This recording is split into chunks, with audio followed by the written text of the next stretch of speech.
강의 36번째 시간으로 주님이 주신 은혜의 샘이라고 하는 제목으로 말씀드리겠습니다.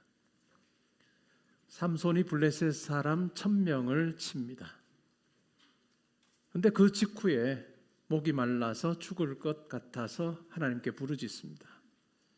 오늘 우리가 읽은 본문 속에 두 상반된 내용이 등장합니다. 모습이 등장합니다. 하나는 아주 폭발하는 것 같은 능력이죠. 또 다른 하나는 바닥나는 목마름입니다. 오늘 저는 말씀을 이 두 장면을 따라서 설명드리고자 합니다. 첫 번째는 레히에서 성령이 임하십니다. 삼손을 묶고 있던 그 줄이 끊어지죠. 그리고 삼손이 블레셋 사람들을 치는 승리의 장면입니다. 두 번째는 라맛 레히라고 하는 이름을 붙인, 어찌 보면 승리 이후에 갈증을 느낍니다. 죽을 것 같은 목마름을 경험합니다. 그때 하나님께 부르짖고 결국 하나님께서 샘을 여시는 장면입니다.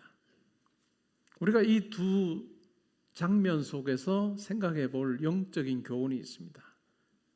장면마다 우리에게 이야기를 해줍니다. 첫 번째는 승리의 순간이야말로 하나님을 잊기 쉬운 때다. 승리는 나를 높이고 하나님을 가릴 수 있다라고 하는 것입니다. 두 번째는 승리 뒤에 찾아오는 목마름이라고 하는 것, 그것은 하나님께서 우리를 하나님의 은혜로 부르시는 손짓과 같다라고 하는 겁니다. 본문으로 한번 들어가 보실까요? 14절부터 17절에 보면 레히에서 벌어지는 반전에 대해서 이야기를 합니다. 삼손이 레히로 끌려갑니다. 블레셋 사람들이 소리를 지르며 달려오는 내용입니다. 여러분 한번 삼손이 끌려가는 장면을 머릿속에 그려보시겠습니까? 블레셋 사람들에 의해서 끌려갑니다. 그것도 묶인 채로 끌려갑니다. 아무것도 할 수 없어 보이는 그러한 모습이죠. 블레셋 사람들은 그러한 삼손을 보고 함성을 지릅니다. 싸움의 함성이고 승리의 함성이라 할 수 있습니다. 이제 삼손 끝났어 라고 하는 생각이 그들 가운데 있었던 것 같습니다. 그런데 오늘 본문은 이렇게 말합니다. 여호와의 영이 삼손에게 갑자기 임하셨다. 그러자 그 삼손을 결박하고 있던 그 새 밧줄이 끊어집니다. 불에 탄 삼처럼 끊어집니다. 아주 중요한 내용을 이야기해 줍니다. 삼손의 힘, 그것은 삼손이 원래부터 힘센 사람이어서가 아니라 여호와의 영이 임할 때 비로소 그에게 엄청난 힘이 주어졌다라고 하는 것입니다. 여호와의 영이 임할 때 상황이 바뀌었다. 성령이 임하시면 가장 단단한 결박도 한순간에 무너진다. 우리가 말씀을 읽는 이유가 뭘까요? 우리 삶에 여러 가지 우리를 둘러싸고 있는 밧줄이 있을 수 있습니다. 삼손을 둘러싼 밧줄처럼 우리의 삶에도 둘러싼 여러 가지 기도의 제목을 가질 수밖에 만드는 그런 밧줄이 있습니다. 우리 힘으로 어떻게 해결해 보려고 해도 해결되지 않는 때도 있습니다. 그러나 오늘 본문을 통해서 보면 성령이 임하실 때 가장 단단한 결박도 한순간에 끊어진다. 새로운 동아줄, 새로운 밧줄도 불에 탄 삼처럼 그냥 끊어진다. 이것이 삼손에게만 일어난 이야기일까요? 아닙니다. 하나님의 말씀을 사모하며 하나님의 임재를 고대하며 나아가는 우리의 삶 가운데도 일어난다라고 하는 것입니다. 삼손에게는 무기가 없습니다. 근데 땅에 보니까 나귀 위에 새 턱뼈가 있습니다. 그 턱뼈를 손에 쥐고 블레셋 사람들을 칩니다. 하나님은 없어 보이는 것 하나로 충분히 일하신다. 하나님은 없어 보이는 것 하나로 충분히 일하신다는 것입니다. 그 턱뼈는 새 것입니다. 정확히 말하면 갓 죽어서, 이제 얼마 전에 죽어서 여전히 축축한 것 같은 그 새 턱뼈입니다. 두 가지를 우리에게 이야기해 주는데, 하나는 어느 정도 말라서 딱딱한 단단한 뼈가 아니고 아직 덜 굳은 뼈입니다. 무기로 보면 별로 이렇게 효용 가치가 없어 보이는 그 같은 새 턱뼈이죠. 동시에 삼손의 경우에는 나실인으로 살아야 되는 것 같은 삶이었습니다. 나실인으로 살 때 시체를 만지지 말아야 됩니다. 근데 어떨까요? 이 나귀 죽은 지 얼마 되지 않았어요. 시체입니다. 거기에서 나온 턱뼈를 가지고 실제로 블레셋 사람들을 칩니다. 분명히 하나님의 일하심이 있었지만 결국 나실인 규례를 또 어기는 하나님의 일하심과 인간의 책임이라고 하는 미묘함을 우리에게 이야기를 해줍니다. 삼손은 턱뼈로 1000명을 치고 나서 노래를 부릅니다. 그 노래에 하나님은 없습니다. 찬양도 없습니다. 그 노래의 가사는 자기 과시입니다. 그리고 그곳을 라맛레히라고 부릅니다. 턱뼈의 산이라고 하는 의미입니다. 하나님 쪽으로 이 승리를 몰고 가는 것이 아니라 자기 쪽으로 몰고 가고 있습니다. 이 장면이 우리에게 이야기해 주는 게 뭘까요? 하나님이 도우셔서 이겼는데 승리의 언어는 나로 채우고 있습니다. 자기로 채우고 있다라고 하는 것입니다. 이러한 삶이 우리에게도 일어날 수 있습니다. 우리의 인생에서 좋은 일이 일어났을 때 그것을 과연 하나님께로 내가 돌리며 살고 있는가 우리는 점검해 볼 필요가 있습니다. 18절부터 19절에 보면 라맛레히 다음에 오는 갈증입니다. 17절에서 삼손은 너무나도 당당하죠. 그리고 그곳의 이름을 턱뼈의 산이라고 하는 라맛레히라고 하는 이름으로 불렀습니다. 그 속에 자기가 드러나 있습니다. 그런데 18절에 보니까 갑자기 바뀝니다. 삼손이 심히 목이 말라라고 이야기합니다. 1000명을 쓰러뜨렸던 사람이 물 한 모금 때문에 이제 죽어갑니다. 이것이 우리에게 던져주는 메시지는 큽니다. 승리는 결코 인간을 신으로 만들지 못한다는 것입니다. 승리는 잠깐의 환호를 줄지 몰라도 생명을 주지 못한다라고 하는 이야기입니다. 이때 비로소 삼손이 기도합니다.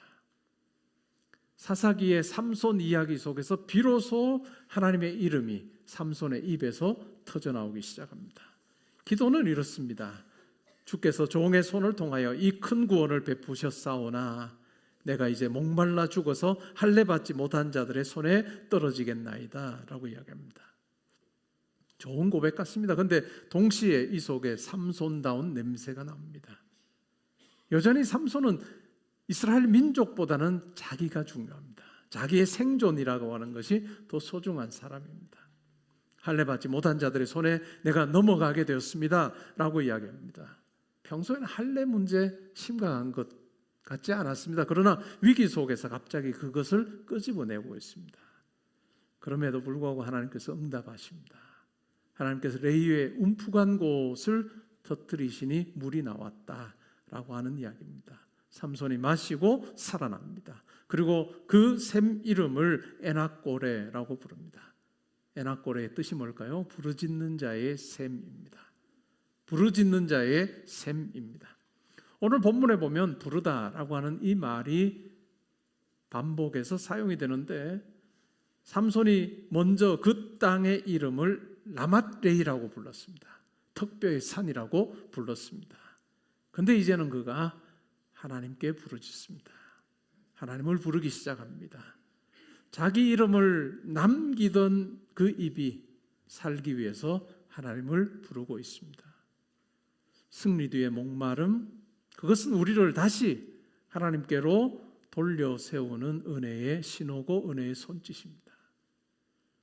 우리 삶에도 이와 같은 것이 있을 수 있습니다. 여러분의 삶의 두 장면 중에 여러분 어디에 더 적합한, 더 어울리는 삶을 지금 살고 계십니까? 승리의 삶입니까? 아니면 갈증을 느끼며 하나님 앞에 부르짖는 그런 상황이 더 잘 어울리는 상황입니까? 그런데 중요한 것은 각각의 상황 가운데 내가 어떤 모습으로 살고 있는가, 어떤 태도로 하나님 앞에 사는가라고 하는 것이 중요합니다. 본문 20절은 유명무실한 20년에 대해서 이야기합니다. 20절은 굉장히 짧습니다. 그러나 우리에게 던지는 메시지는 굉장히 묵직합니다. 이렇습니다. 블레셋 사람의 때에 삼손이 이스라엘의 사사로 20년 동안 지냈더라. 원문에서 강조하고 있는 내용이 뭘까요? 블레셋 사람의 때입니다. 블레셋의 날입니다. 다른 사사들을 묘사할 때 그 방식을 보면 어떤가요? 아무개가 사사로 섬길 때 하나님께서 이스라엘 백성들 가운데 몇 년 동안 평강을 주셨더라라고 하는 것이 거의 어찌 보면 포뮬러입니다. 그냥 딱 정해진 어떤 그 표현 방식이에요. 그런데 이 삼손의 이야기를 하면서는 완전히 달라요. 블레셋 사람의 때에 삼손이 이스라엘 사사로 20년 동안 섬겼다. 사사로 20년 동안을 섬겼으나 그 시기를 뭐라고 부를 수 있느냐 하면 블레셋 사람의 때라고 그렇게 부르고 있습니다. 블레셋의 날이라고 그렇게 20년을 이야기하고 있습니다. 그 시대의 표지 블레셋 사람의 때, 블레셋의 날이었다는 것입니다. 사사로 섬겼음에도 불구하고 어찌 보면 삼손의 섬김이라고 하는 것은 너무나도 개인적인 영역에 머물러 있는 것 같습니다. 이스라엘 백성, 이스라엘 민족 전체에게 영향을 끼칠 만한 그와 같은 깊이와 너비가 없었다라는 것을 우리에게 이야기해 줍니다. 여기서 우리는 한 가지를 배웁니다. 하나님이 쓰셨다라고 하는 사실과 내 삶이 하나님 나라로 정렬되어 있다라고 하는 것이 같지 않다는 것입니다. 하나님의 손에 붙들린다 할지라도 여전히 내가 중심이 된 삶을 살 수 있다라고 하는 것을 삼손을 통해서 우리는 확인하게 됩니다. 하나님이 사용하셨다는 사실이 내 중심까지 하나님께 드려졌다라고 하는 증거가 될 수는 없다는 것입니다. 오늘 이 본문을 통해서 우리는 두 가지 영적 교훈에 대해서 생각해 보려고 합니다. 첫 번째는 승리의 순간에 내 이름을 세우지 말고 하나님의 이름을 세워야 한다. 승리의 순간에 내 이름을 세우지 말고 오직 하나님의 이름을 세워야 한다. 삼손의 문제, 능력이 없음이 아니었습니다. 여호와의 영이 임할 때 그에게 능력이 주어졌습니다. 문제는 뭐냐면 승리의 순간에 삼손의 입이 나로 가득 찼다는 것입니다. 우리의 삶에서도 참 중요한 부분입니다. 우리에게도 좋은 일이 생깁니다. 승리라고 하는 이 단어로 묘사할 법한 그와 같은 상황이 우리에게 주어졌을 때 나는 어떤 모습을 취하고 있는가, 나는 어떤 말을 하고 있는가 우리는 살펴야 됩니다. 내가 밤새워서 해냈지, 내가 버텨서 된 거야, 내가 원래 이쪽에 소질이 있거든. 물론 여러분이 노력했습니다. 책임도 다했습니다. 그러나 그 승리, 그 잘한 일의 해석을 무엇으로 해내느냐라고 하는 것입니다. 내 열심이 그 일의 기반이었다고 하느냐, 아니면 하나님께서 이와 같은 것을 내게 주셨다라고 고백하느냐라고 하는, 이것은 하늘과 땅 차이입니다. 여러분, 신앙이 좋다라고 하는 게 뭘까요? 교회에 익숙해지고 예배에 익숙해지고 분위기 익숙해지고 뭐 근엄한 말하고 행동하는, 그게 신앙이 좋은 게 아니고 결국 내게 일어나는 이와 같은 일들을 하나님 중심적으로 풀어낼 힘이 있느냐, 해석적인 능력이 있느냐라고 하는 것이 신앙이 좋다 안 좋다의 차이입니다. 심리학 이런 실험을 한 적이 있다고 합니다. 한 번의 실험은 아니었고 유사한 몇 번의 실험이 있었다고 제가 읽었는데요. 어떤 사람들을 이제 둘로 나누었습니다. 하나는 문제를 내는 사람, 하나는 문제를 맞추는 사람으로 나누었습니다. 근데 이렇게 나눌 때 문제를 내는 사람과 문제를 맞추는 사람의 어떤 뭐 여러 가지 지적인 어떤 능력의 차이나 이런 걸 고려하지 않고 그냥 나눈 거예요. 그리고 문제를 내는 사람에게 원하는 문제 내봐라, 개인적인 것도 괜찮다, 이렇게 이야기를 했습니다. 그러자 자기가 얼마 전에 읽었던 책에서 자기만이 알 법한 그런 어떤 문제를 냅니다. 뭐 그 문제 들은 사람이 맞출 수가 없겠죠. 몇 번 그렇게 이렇게 쭉 진행이 됩니다. 그리고 그 광경을 지켜보고 있는 사람들에게 묻습니다. 누가 더 유능한 것 같습니까? 누가 더 똑똑한 것 같습니까? 그러자 그 광경을 보았던 사람들이 문제 낸 사람이 문제 맞히는 사람보다 더 똑똑해 보입니다, 이렇게 답을 했습니다. 그리고 문제를 낸 사람들에게도 물어봤습니다. 누가 더 유능한 것 같습니까? 그러자 문제를 낸 자기가 더 유능해 보인다고 그렇게 답을 했습니다. 지리와 조건이 준 유리함, 자리와 조건이 준 유리함을 실력으로 착각한 겁니다. 자리와 조건이 준 유리함을 실력으로 착각한 거죠. 삼손도 비슷합니다. 성령의 임재, 하나님의 영의 임재가 만들어낸 승리였습니다. 근데 내가 했다라고 노래합니다. 그리고 그곳을 라맛레히 특별 산이라고 하는 이름을 붙입니다. 하나님께서 하신 일을 자기 이름으로 보존해 버립니다. 우리도 조심해야 되는 부분입니다. 그럼 우리가 어떻게 하면 좋을까요? 한 3가지 정도 나누고자 합니다. 첫 번째, 좋은 일이 일어났을 때 잠깐 멈추어서 감사 기도를 드리십시오. 승리라고 하는 말로 설명 가능한 어떤 일이 일어났을 때 잠깐 멈추어서 기도해야 됩니다. 기도가 길 필요는 없습니다. 주님, 제게 주님께서 이거 주셨음을 제가 고백합니다 라고 하는 그 감사의 기도가 있느냐 없느냐에 따라서 이 승리를 대하는 태도가 확 달라질 겁니다. 승리의 첫 문장을 하나님께 드리십시오. 두 번째는 그 승리의 이야기를 내가 아니라 은혜로 말씀하는 게 중요합니다. 제가 이것 했습니다 라고 하는 것이 아니라 주님께서 도와주셔서 가능했습니다 라고 하는 말이 중요합니다. 세 번째는 승리가 주어진 다음에 의도적으로 낮은 자리 하나를 선택하십시오. 누군가 여러분을 칭찬합니까? 그때 그냥 그 칭찬을 인조이하지 말고 내가 누군가를 칭찬해 줄 사람이 누굴까를 찾으시고 그 사람을 칭찬해 주십시오. 높아지는 마음이 막 생깁니까? 그때 내가 낮은 자리로 가서 섬겨야 될 누군가가 있는지를 살펴봐야 됩니다. 많은 사람들의 칭찬을 들으면 우리의 눈이 높아지고 우리의 마음이 붕 뜹니다. 그때 조심해야 됩니다. 그때 낮아져서 내 섬김을 필요로 하는 자가 누군지를 우리는 아주 잘 포착해내고 그 사람에게 섬김을 행하는 것이 중요합니다.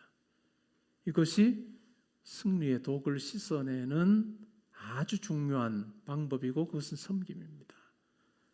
정리하면 먼저 감사기도 드리고 내가 아니라 은혜로 내게 일어난 일들을 묘사하고 의도적으로 낮은 자리로 가서 누군가를 섬기는 것이 중요하다라고 하는 것입니다. 내가 잘한 것 같을수록 하나님께 더 큰 영광을 돌려야 합니다. 내가 잘한 것 같을수록 하나님께 영광을 돌려야 된다. 다르게 말하면 납작 엎드려야 됩니다. 납작 엎드릴 때 그 승리가 우리의 인생의 디딤돌이 됩니다. 근데 우리가 납작 엎드리지 못하고 그냥 그 인조해버리고 나로 채우기 시작하면 그것은 우리 인생의 걸림돌이 될 수도 있다라고 하는 말씀입니다. 영국의 유명한 설교자였던 찰스 벌전은 삼손을 기진맥진한 영웅이라고 불렀습니다. 기진맥진한 영웅. 그는 큰 승리 후에 갈증을 느낍니다. 그냥 단순히 어떤 갈증 정도가 죽을 정도의 어떤 목마름을 경험합니다. 하나님은 승리 후에 작은 결핍으로 우리를 겸손하게 만드십니다. 이것이 있으면 우리에게 유익입니다. 그냥 승리 이후에 기고만장한데도 우리에게 아무런 일이 벌어지지 않는다? 그것보다 우리에게 결핍이 생기고 목마름이 생기는 것이 오히려 하나님의 은혜다라고 하는 것입니다. 승리가 계속되면 어떨까요? 나로 계속 이런 일들을 묘사하는데도 아무런 일이 벌어지지 않으면 우리 모두 다는 어떻게 생각할까요? 하나님 없이도 살 수 있다고 생각해요. 하나님 없이도 내가 살 수 있어 라고 착각합니다. 근데 하나님께서 때로 작은 목마름으로 우리를 살리십니다. 이 자리에 계신 우리 성도님들에게도 이러한 작은 목마름을 통해서 하나님께서 여러분들에게 다시 은혜의 자리로 돌아오고 손짓하시는 분들도 계실 것입니다. 거부하지 말고 하나님께로 나아가는 여러분이 될 수 있기를 바랍니다. 두 번째는 목마를 때 숨지 말고 부르짖어야 됩니다. 그때 하나님께서 샘을 여십니다. 삼손이 강해서 산 것이 아닙니다. 삼손은 부르짖어서 산 것입니다. 하나님께서 샘을 여셨기 때문에 그가 살 수 있었습니다. 목마름은 단지 물의 문제가 아니고 하나님을 의지하느냐 의지하지 않느냐의 문제였습니다. 우리에게도 목마름이 있을 수 있습니다. 마음이 텅 빈 것 같은 목마름입니다. 관계가 말라버린 것 같은 목마름입니다. 기도가 안 나오는 목마름입니다.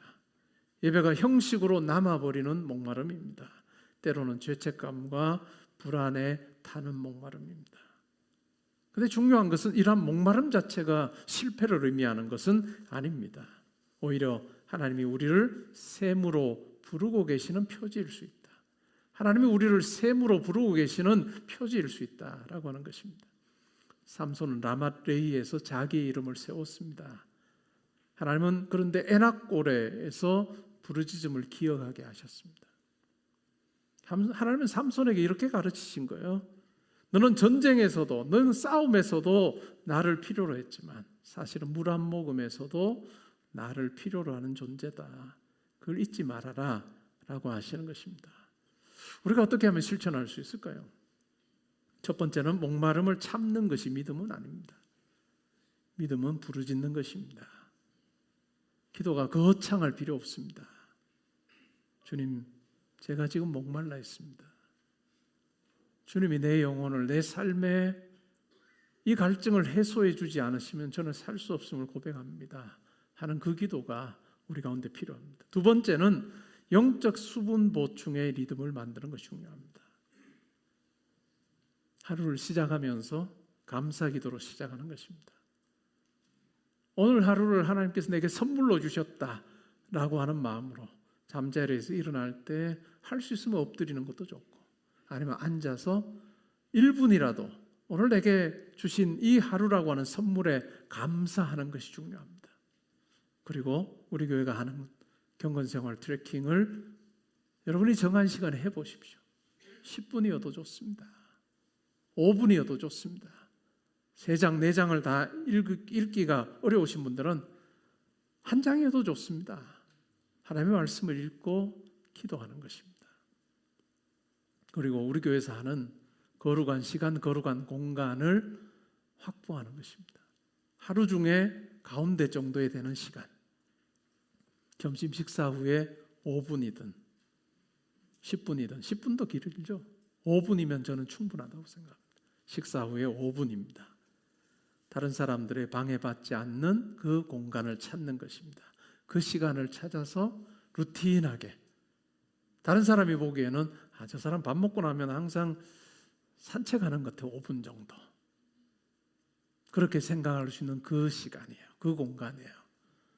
많은 사람들이 볼 때 오늘 하루를 이렇게 하실 필요 없다는 거예요. 뒷짐지고 왔다 갔다 하는 것 같은데 저 사람 밥 먹고 나면 소화시키는 것 같아 라고 하는 그 시간, 남들에게 내가 기도한다고 알려줄 필요도 없는 그 시간에 나는 하나님 앞에 기도하는 거죠. 오늘 하루 하나님께서 내게 맡겨주신 일, 내 힘으로 내 지혜로 하지 않게 하시고 하나님께서 공급해 주시는 것으로 하게 해 주십시오 라고 하는 거룩한 시간과 거룩한 공간을 확보해서 이 하루가 가지는 의미를 되새겨보면서 내가 하는 일이 단지 돈 버는 일이 아니고 하나님께서 함께 하시는 일이라고 하는 사실을 고백하는 것입니다. 그리고 마지막 하루를 마감하면 잠자리에 들어서 거창한 기도할 필요 없습니다. 하나님 감사합니다. 하나님 오늘 하루도 잘 살게 해주셔서 감사합니다. 이 하루가 우리 가운데 있을 때 우리는 하나님께서 내게 공급해 주시는 그 힘과 지혜를 경험하게 됩니다. 결코 우리 신앙생활은 한번 퉁 치는 게 아니에요. 그냥 큰 일 하나 퉁 치고 그 다음은 내게 주어진 하루하루 내 마음대로 살아도 되는 그러한 인생이 아니고, 하나님께서 내게 주신 선물, 언제까지 주어질지 모르는 오늘이라고 하는 그 선물을 내가 감사함으로 대하는가. 감사함으로 시작하지 않으면 불평하고 원망할 일들이 많이 생기는데, 근데 감사함으로 시작하면 오늘 하루 내게 일어나는 여러 일들을 감사라고 하는 측면에서 볼 수 있는 그 렌즈를 가지고 하루를 선물로 대하기 시작하면 우리의 삶이 완전히 바뀝니다. 하나님께서 얼마나 큰 일을 우리가 행하면 하나님께서 놀라실까요? 너 그런 일 해? 하나님이 놀랄 일 하나도 없어요. 오르주 만물을 창조하신 하나님 앞에 뭐 우리가 큰 일에서 놀라게 하려고요? 그런 일이 없어요. 그런데 놀라실 일은 뭘까요? 우리에게 주신 그 하루를 감사함으로 시작해요. 30초 앉아서 아버지 감사합니다. 오늘 선물 이렇게 시작하고 또 정한 시간에 말씀도 있고 산책하는 것 같으나 하나님을 향해서 간구하고 하루를 감사합니다. 이렇게 마감할 때 우리의 하루하루가 하나님과 잇대어 있는 하루가 될 수 있다라고 하는 것입니다. 결국은 신앙생활은 요 하루하루 다루는 거예요. 이 하루하루 다루면서 내가 하나님과 가까이 하는 삶을 살고 있구나라고 하는 이것입니다. 그리고 세 번째가 뭘까요? 승리 후에 조심하는 거예요. 샘으로 가는 습관이 필요합니다. 승리를 체험한 후에 에나꼴의 나를 정하는 것이 좋습니다. 하나님께 부르짖지 않아도 내가 살 수 있어라고 생각하지 않고 하나님께 기도하는 시간을 가지는 것이고 더 조용히 하나님의 은혜를 묵상하는 것이 중요합니다. 이것이 우리가 하나님 앞에 사는 비결입니다. 목마름을 숨기지 말고 하나님께 가져가십시오. 그때 하나님께서는 여러분들에게 샘을 여실 것입니다. 저는 우리 성도님들의 삶을 위해서 기도할 때마다 항상 여러분이 계시는 곳에서 항상 존중받는 삶을 살기를 원합니다. 어떤 일을 여러분들이 딱 맡았을 때 여러분 주변에 있는 사람들이 야, 저 사람에게 저 친구에게 이 일을 주고 나면 진짜 손이 많이 가는데 많은 사람이 또 같이 해야 되는데 이렇게 생각하지 않고 일을 그냥 저희가 맡으면 그 다음에 우리 두 번 쳐다볼 필요도 없어 라고 하는 일에서도 여러분들이 기도함으로 하나님께서 주신 또 건강을 가지고 지혜를 가지고 부단히 노력하는 것이 중요합니다. 그래서 일터에서 존중받으면 좋겠어요. 그런데 존중받는 것이 그냥 일 잘해 이것이 아니라 여러분의 인격을 통해서 섬김을 통해서 정말 넉넉하시고 크신 하나님이 여러분의 그 삶에서 이렇게 드러나는 그런 삶을 살면 좋겠다. 제가 여러분들을 위해서 기도하는 내용입니다. 오늘 본문에서 우리는 예수님을 봅니다. 삼손도 자기의 백성에 의해서 묶였고 원수 앞에 선 거죠. 예수님은 더 어찌 보면 단단히 결박당하셨습니다. 삼손의 줄은 끊어졌습니다. 그러나 예수님은 십자가에 못 박히셨습니다. 삼손은 물을 받아 마심으로 살았습니다. 그러나 예수님은 십자가 위에서 목마르다 외치시고 죽으셨습니다. 왜 그러셨을까요? 우리의 영원한 목마름을 끝내기 위해서입니다. 하나님으로부터 분리되어 영원히 죽은 자들인 우리, 목마르다 할 수밖에 없는 우리를 위하여 대신하여 십자가에서 우리의 죄값을 지불하심으로 이제는 그 영원한 목마름이 끝나고 우리 가운데 하나님의 영의 성령이 우리 가운데 오셔서 생수와 같이 너희 배에서 생수와 같은 강이 흘러날 거다라고 하는 그 약속이 성취되도록 하기 위해서 예수님께서 십자가상에서 목마름을 경험하셨습니다. 말씀을 했습니다. 오늘 본문에는 많은 소리가 나옵니다. 블레셋 사람들의 승리의 환호, 함성입니다. 삼손의 자기 노래도 있습니다. 그리고 삼손의 부르짖음도 있습니다. 이 소리들 중에서 삼손을 살린 소리가 뭘까요? 그것은 바로 부르짖음입니다. 주님, 제가 목마릅니다. 주님, 제가 목마릅니다. 우리 삶에도 많은 소리가 들립니다. 사람의 평가, 경쟁의 소리, 내 안의 자랑, 내 안의 두려움, 시끄럽습니다. 이러한 소리들이 커질수록 우리는 쉽게 하나님을 잊어버립니다. 그런데 하나님께서 우리를 에나꼬레로 부르십니다. 내게 부르짖어라. 나를 불러라. 그러면 내가 샘을 열어주겠다. 우리가 오늘 말씀 앞에 결단하면 좋겠습니다. 좋은 일이 일어났을 때 내 이름 세우지 않으리라. 내가 목마를 때 숨지 않고 부르짖겠노라. 그리고 나를 쓰시는 하나님 앞에 다시 하나님 자녀답게 또 천국 백성답게 서리라 결단하면 좋겠습니다. 그리고 이런 기도하면 좋겠습니다. 주님, 제 손에 특별을 자랑하지 않게 해주십시오. 주님, 저의 목마름을 부끄러워하지 않게 해주십시오. 승리의 자리에서도 갈증의 자리에서도 오직 주님의 이름 부르게 하여 주옵소서. 제 삶의 에나꼬레의 샘을 열어 주옵소서. 이 기도하며 주님과 동행하며 살다가 우리를 위해 모든 것 주신 하나님께서 이제 와라 라고 하실 때 즐거움으로 소망 가운데 아버지께 나아가는 우리 모두 될 수 있기를 주님의 이름으로 축복합니다. 아멘. 우리 오늘의 기도 읽고 찬양하겠습니다. 함께 읽습니다. 주님, 제 손에 특별을 자랑하지 않게 하소서. 저의 목마름을 부끄러워하지 않게 하소서. 승리의 자리에서도 갈증의 자리에서도 오직 주님의 이름을 부르게 하소서. 제 삶의 애낙고래의 샘을 여소서. 예수님의 이름으로 기도합니다. 아멘.